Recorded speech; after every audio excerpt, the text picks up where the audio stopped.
नमस्कार दोस्तों, कैसे हैं आप सब। आई होप आप सब बहुत अच्छे होंगे। तो दोस्तों, नवरात्रि के पावन पर्व में कई लोग माता रानी का व्रत रखते हैं।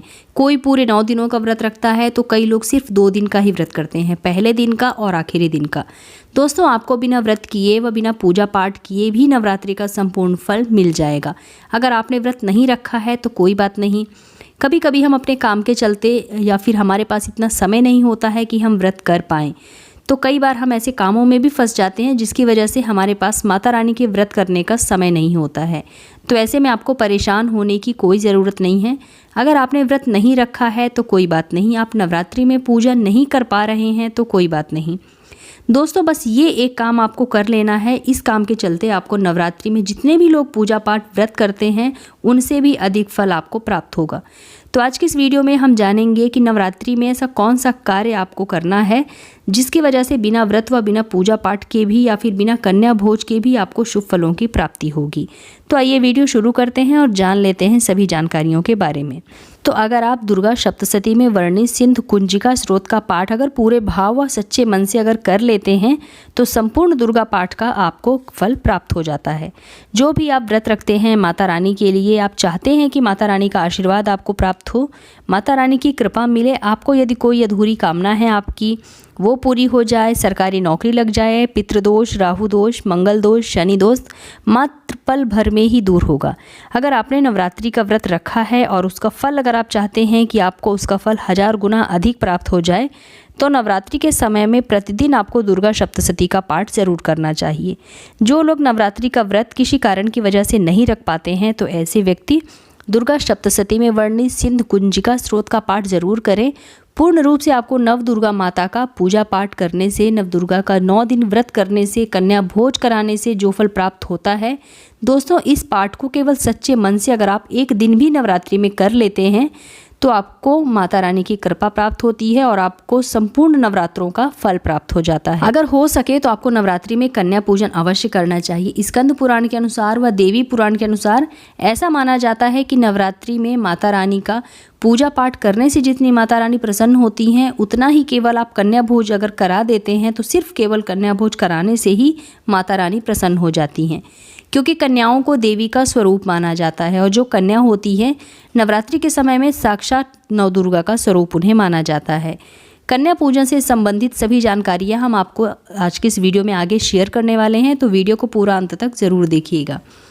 लेकिन उससे पहले मेरी आप लोगों से रिक्वेस्ट है कि अगर आप लोगों को मेरा आज का वीडियो पसंद आता है तो लाइक कीजिए, अपने फ्रेंड्स एंड फैमिली के साथ शेयर कीजिए और अगर आप मेरे इस चैनल पर पहली बार आए हैं तो मेरे चैनल को सब्सक्राइब करके बेल आइकन ज़रूर प्रेस कर दीजिएगा, जिससे कि आपको मेरे नए वीडियो के नोटिफिकेशन सबसे पहले प्राप्त हों।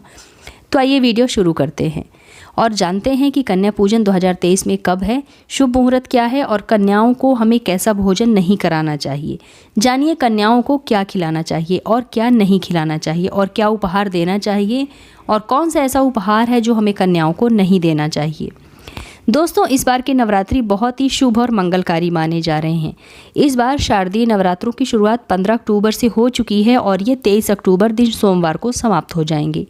तो दोस्तों, ऐसे में 24 अक्टूबर के दिन ही दुर्गा विसर्जन होगा।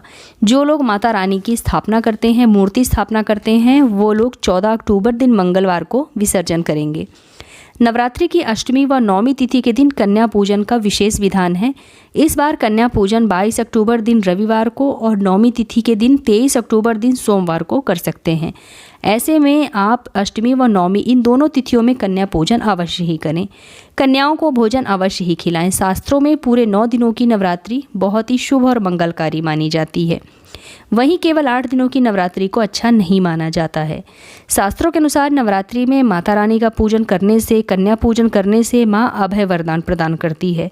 कुंडली में जो भी कष्ट होते हैं, जो भी दोष होते हैं, वो सभी समाप्त हो जाते हैं। माता रानी उन्हें ठीक कर देती हैं। माता की उपासना से विनम्रता का विकास होता है, सभी प्रकार के कष्ट, दुख व दरिद्रता का नाश होता है। नवरात्रि में माता रानी का व्रत और पूजन किया जाता है। दोस्तों, नवरात्रि के दौरान कन्या पूजन का सबसे ज़्यादा महत्व बताया गया है। नवरात्रि के दौरान 9 देवियों व माता वैष्णो कन्या के शरीर में वास करती हैं। कन्याएं चाहे छोटी हो या बड़ी हों, सदैव वो पूजनीय ही होती हैं और माता रानी के समान मानी जाती हैं। दोस्तों, माना जाता है कि व्रत और उपासना से माता रानी इतना प्रसन्न नहीं होती हैं जितना कि कन्या पूजन से होती हैं। नवरात्रि में छोटी छोटी कन्याओं को माता रानी का स्वरूप माना जाता है। कन्याओं को भोग लगाया जाता है, उन्हें प्रसन्न किया जाता है और बदले में हमें माता रानी का ढेर सारा आशीर्वाद प्राप्त होता है। कन्याओं को प्रसन्न करने के लिए उन्हें गिफ्ट या उपहार आदि दिए जाते हैं। माना जाता है कि अगर कन्याओं को कोई भी भेंट दी जाए और वो उसे खुशी खुशी स्वीकार कर लें, माना जाता है कि माता रानी ने वो भेंट स्वीकार कर ली है। जिस पर कन्याएं प्रसन्न होती हैं तो मान लीजिए उन्हें माता रानी का आशीर्वाद मिल गया और माता रानी की कृपा से उन्हें मुँह मांगा वरदान मिलता है। समस्त ब्रह्मांड में जो भी पूजा होती है, जो भी पूजन होता है, उन सबसे बढ़कर कन्या पूजन माना जाता है। 10 बार गंगा स्नान करने से और 100 बार यज्ञ करने से तथा 1000 बार तीर्थ यात्रा करने से जो पुण्य हमें प्राप्त होता है वह मात्र केवल एक बार कन्या पूजन कराने से भक्त को प्राप्त हो जाता है। इसलिए कहा जाता है कि कन्याओं को सताना नहीं चाहिए, इससे माता रानी क्रोधित हो जाती है। नवरात्रि में 2 साल से लेकर 10 साल तक की कन्याओं का पूजन करना चाहिए। अष्टमी तथा नवमी तिथि के दिन कन्याओं के चरण धुलवाकर भोजन कराना, उपहार आदि देना श्रेष्ठ माना जाता है। कन्याएं जब आपके घर आएँ तो जल में थोड़ा सा दूध व गंगा जल डालकर उनके पैरों को धुलाना चाहिए। फिर उसके बाद कन्याओं को किसी साफ जगह पर जमीन पर आसन बिछाकर बिठाना चाहिए।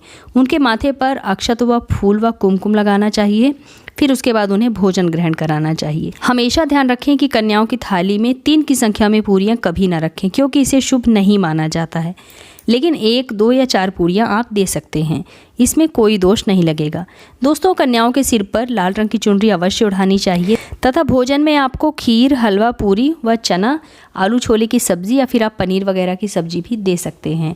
वैसे माता रानी का प्रिय भोजन हलवा, पूरी व चना माना जाता है, लेकिन सब्जी बनाते समय इस बात का ध्यान रखें कि भूल से भी उसमें लहसुन, प्याज व साधारण नमक का इस्तेमाल आप ना करें, नहीं तो माता रानी क्रोधित हो जाएंगी। अक्सर कई लोग कन्याओं को कुरकुरे व चिप्स वगैरह का पैकेट खिला देते हैं, जिससे कि घोर अनर्थ हो जाता है, क्योंकि इसमें लहसुन प्याज का इस्तेमाल होता है, जिसके कारण आपका व्रत खंडित हो सकता है और माता रानी आपसे रुष्ट हो सकती हैं।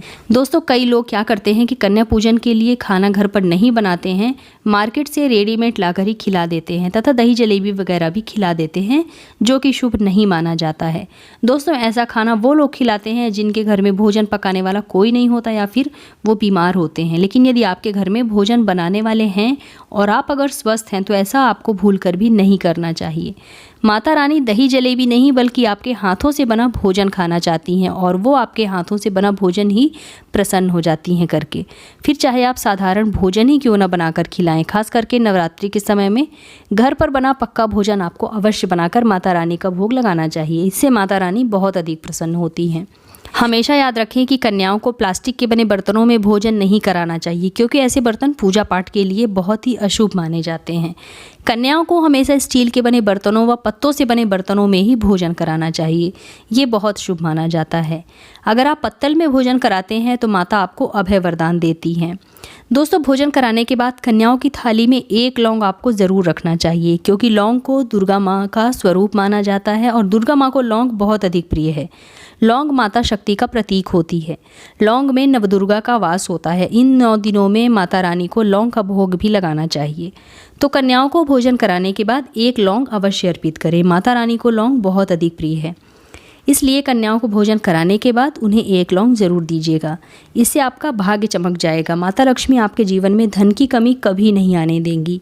दोस्तों, कन्याओं को दक्षिणा अवश्य देना चाहिए ताकि आपके जीवन में संपन्नता बनी रहे तथा धन की कमी आपको कभी भी ना हो। कन्याओं को खुश करने के लिए आप उन्हें गिफ्ट जरूर दें। ऐसे में आप कन्याओं को उनकी पसंद की चीज़ें व खूबसूरत कपड़े भी दे सकते हैं।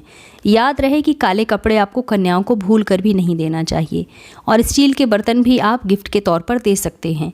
याद रहे कि कन्याओं को कभी भी लोहे का सामान आपको नहीं देना चाहिए, नहीं तो राहु केतु का प्रभाव और शनिदेव का अशुभ प्रभाव आपके जीवन पर पड़ेगा।